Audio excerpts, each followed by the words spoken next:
everyone. In today's video, we're going to look at the types of questions to expect in the RCGP AKT exams. If you are yet to take this exam, please watch this before you take the exam. Don't forget to like, share, and subscribe. Just before that, I want you to know that I have other insightful videos for GP registrars, and these include 7 things to do before each rotation, key resources to know at the beginning of training, what I wish I knew before starting GP training, useful apps for doctors, step-by-step guide to finding jobs, areas in the UK where doctors receive £20,000 as incentive, and many more to come. Coming soon is a video highlighting tips from an IMGGP registrar who scored 90% in the AKT statistics section. I believe you don't want to miss out on this, so don't forget to hit the subscribe button and the notification bell to be the first to be notified when this video is released. Also hit the like button to encourage me to come up with insightful videos, educative videos that you don't want to miss. The information I'll be sharing is available online and it's by the RCGP AKT group, giving an overview of the type of questions candidates are to expect in the Applied Knowledge Test or AKT examination. As I mentioned earlier, this information is shared by the RCGP AKT group, which I found online, and this highlights the question formats candidates are to expect in the Applied Knowledge Test examination.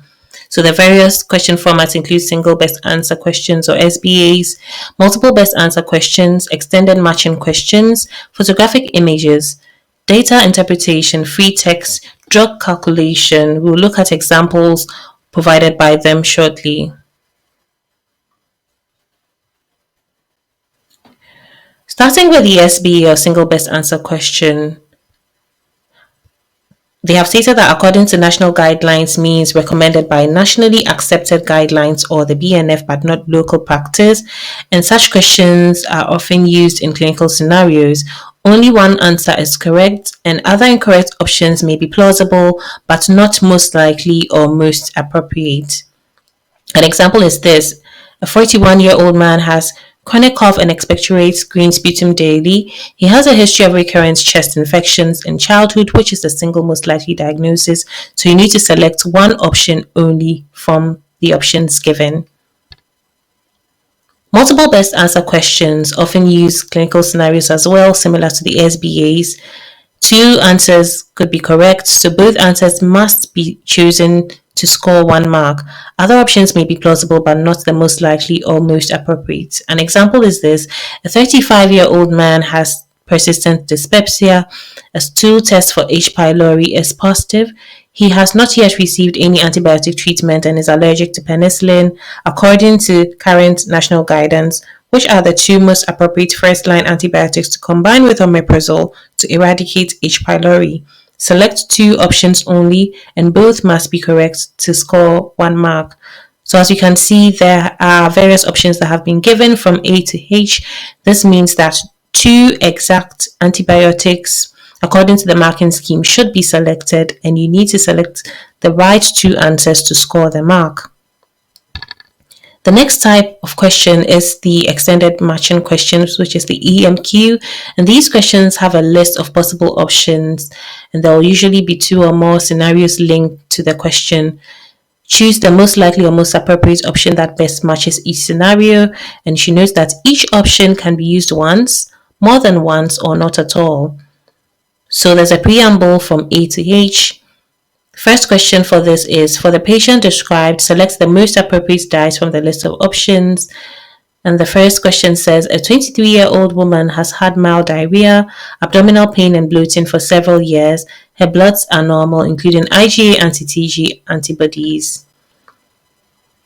And the second question, using the same preamble from A to H, a 62-year-old man has recurrent swelling of his great toe, which responds to naproxen.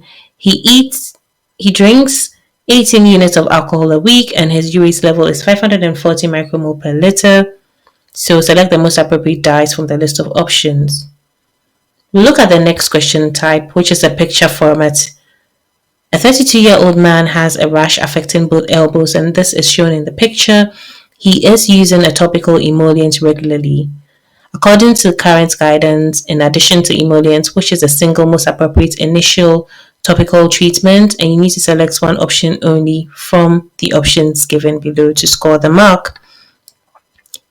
Data interpretation. So for this, candidates will be required to interpret research and audit results according to the RCGP, and candidates are expected to understand and apply common statistical terms. For example, number needed to treat an absolute or relevant relative risk.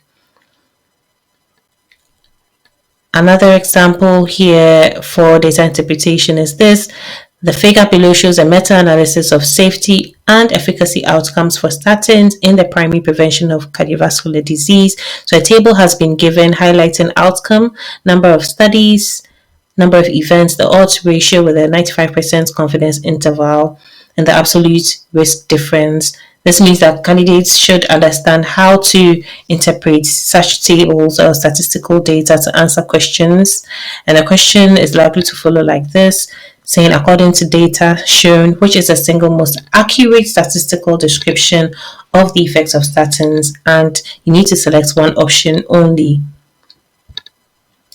There are free text question types as well, which requires candidates to generate the correct answer without a list of options to choose from. So for example, dose calculation or the name of first-line medication, and this will eliminate guessing from a list of answers, unlike the SBA or the EMQs or the MBAs. So all answers will be screened manually according to RCGP to check for minor typographical errors, which may be counted as correct, and candidates will be expected to spell drug names correctly. So this is an example, 67-year-old man who has type 2 diabetes and a BMI of 33. His HbA1c is 62 millimole per liter, per liter on diet alone, and his renal function is normal, which is the single most appropriate initial drug treatment. So you need to type the right answer in the given box below. There are also free text questions which require numerical answers. An online calculator or on-screen calculator will be available. However, the RCGP states that any arithmetic required in an AKT question is basic and simple, and most candidates do not need to use the calculator. It's important to always cross-check your answer. So this is an example. A 3-year-old boy is to start prophylactic trimethoprim, 2 mg per kg once every night. He weighs 12.5 kg, and trimethoprim oral suspension is available as 50 mg per 5 ml. What volume of liquid is required for 30 days use? You need to type your answer in the following text box. Use figures, not words. Percentages and fractions are not acceptable, so you need to follow instructions accordingly and type the right answer in the given box below. Thank you so much for watching my video to the end. I hope you found this useful. Don't forget to subscribe if you haven't done so already. If you're a returning subscriber, thank you so much for coming back to watch my video. I'll see you in my next video.